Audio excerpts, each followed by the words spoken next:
אני שמעתי ממישהו בכיר סקופ מאוד מאוד גדול. כן. וזה לא מישהו שידבר סתם. זה מישהו שבתוך המערכות והכל. ואמר לי, אבירם, תקשיב טוב. הבר נוער, מי שתכנן את הרצח של הבר נוער, ועשה את הרצח של הבר נוער, וחיכה שם, כמו יאיר גולן, שחיכה ב7/10, תקשיבו, עם ישראל, בני ישראל. יאיר גולן הרי חיכה שם 4 שעות לפני, כי הוא היה בתיאום עם החמאס ועם המרגל ועם האנשים פה, ויכל למנוע את הכל, ומי שיכל למנוע את הרצח גם של הבר נוער, אבל הוא לא רצה למנוע, כי הוא זה שמימן את הרצח. כן. זה ניצן הורוביץ. למה? הוא שנא את המנהל שהיה שם. אם שמת לב, בתוך התקשורת, איך שהגיע, קרה הרצח, הוא הראשון שהגיע לשם. 5 דקות אחרי המשטרה הוא היה שם. הבנת? ברור. הוא היה שם הראשון שהתראיין, ואני והפרח בגני. אז ניצן הורוביץ, שתדע לך, אנחנו ביום הגאולה, הכל מתגלה. בורא עולם מגלה לנו הכל. עכשיו אתה נעלמת, והחוקרים במשטרה יודעים שזה אתה. אני לא אומר לכאורה, כי אצלי אין את המילה לכאורה, כי אני לא קיבלתי את זה ממישהו שהוא בעל אינטרס או איש תקשורת, ואני לא מכיר אותך, אני לא שונא אותך או משהו כזה. אני קיבלתי את זה מאיש חכם מתוך החקירה, שבתוך החקירה, שרק הסתכל עליך בעיניים, והבין שאם הוא יוציא את האמת עליך, מה יכול לקרות לו. והיום זה נחשף שאסור היה לדבר עליכם, ומי ידבר עליכם כולם קמים עליו. העיקר אתה נהנה בחול עם הילדים או בארץ, אתה מתופק ילדים, אתה נהנה, טוב לך. זה הכי חשוב, גנבת מכספי הציבור, היית שותף של פייזר, היית שותף של כולם. כמו שהעובדים שלך לקחו במשרד הבריאות, לקחת, רצחת את העם שלנו, הבאת אותנו למחלות והכל וברחת.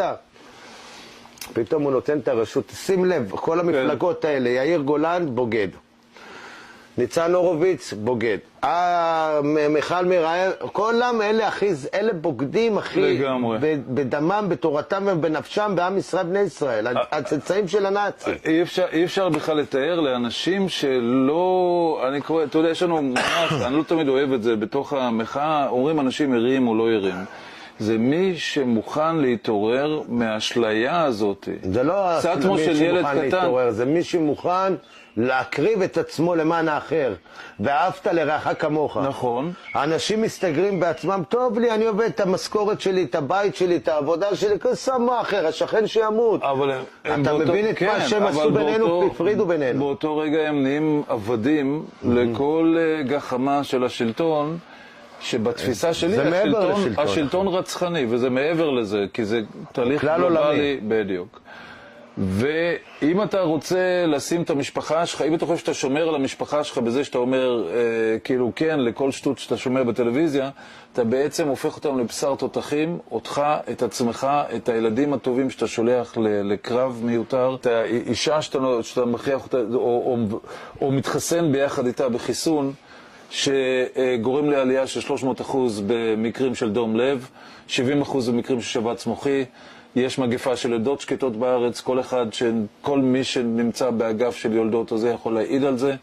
אני דרך אגב אומר את המספרים האלה, זה לא מספרים שפתאום אני, אריאל סמל, צצו לי בראש, לא. מסמכים של משרד הבריאות הישראלי. וזה גם לא מותקן ב100%, אתה יודע. אם כבר זה לרעה. פעם, לא, בוא אני אסביר לך, שבתקופת הקורונה, כמו שאמרת, חולי סרטן אמרו קורונה. כן.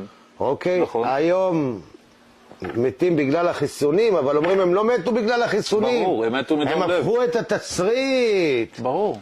הבנת? זה אלמה דשיקרא סיטרא אחא ואטומה. פייזר הוציאה רשימה של תופעות לוואי, 1260 תופעות לוואי כולל מוות.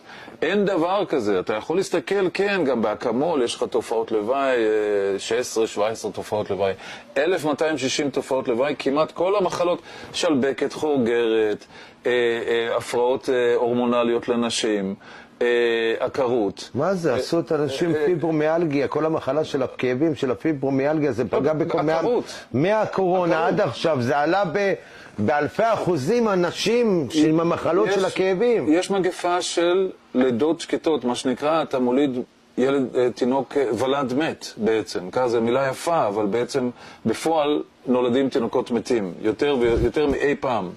יש יותר גברים בלי שום אירועים לבביים, בגילאים צעירים יחסית, 40-50 לתרופות כאלה, מת לי באדם שמכיר את חבר, הוא ואח שלו, משפחה של אשתי. טח, נפל. עוד אחד, חבר, אלון. עד שהביאו תרומות לעשות לו בחוץ לארץ, אוכל למות. אני התחלתי פתאום להקשיב לרופאים שקלטתי במחאה שבה השמיעו את הכל.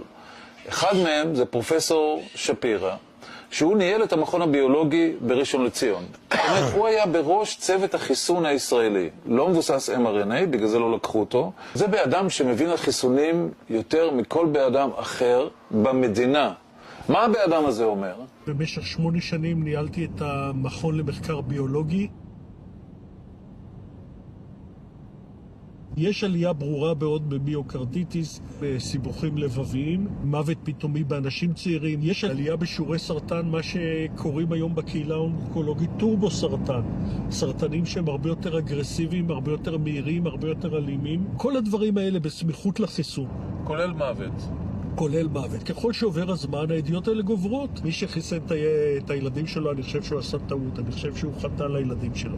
מה קורה פה בעצם? חלק גדול מבתי החולים בארץ הם ממשלתיים, גם אלה שלא ממשלתיים הם בתי חולים ציבוריים, והם נסמכים על משרד הבריאות בהרבה מאוד דברים. אתה אומר שיש חדירה של כספי חברות פארמה למערך השיקולים בממסד הרפואי במדינת ישראל. חברות ענק, הן תורמות הרבה מאוד כסף לבתי חולים, הרבה מאוד כסף להסתדרות הרפואית.